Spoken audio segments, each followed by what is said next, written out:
tasainen, pieni kahdeksan osuus. Joo, ja 4. maailmankapissa. Joo. Sillä suurella tasaisuudella. Tällä tavoin hiiluvat viirit, kuten kuvasta näkyy, kun Jevgeni Ustjukov on jo ampumapenkalla. Siellä sauvan lenkit irti, lumiläppä viipun päästä pois. Näin ollaan patjalla valmiina lähettämään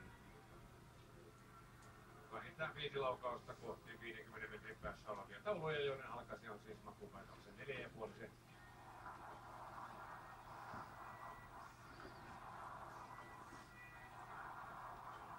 Ei tässä ole muilla sanan sijaan, jos Ustjukovin ampuma työskentely sitten pystypaikalla on samanlaista.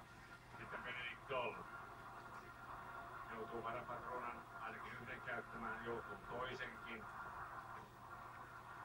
Eli 3 patruunaa Benedikt Dollilla ja 2 taulua ylhäällä. Ensimmäinen varapatruuna on tosi tärkeä. Sillä Doll sai taulun alas. Ja toisellakin hyvin kesti nuoren saksalaisen hermot ja siitä nuo suomalaiset sauvat käteen. Näin matkaan.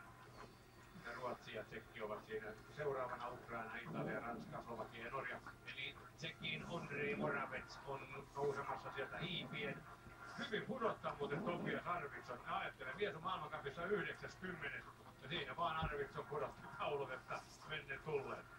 Ruotsiko tästä nappaa palkintokorokes, se on kyllä meidän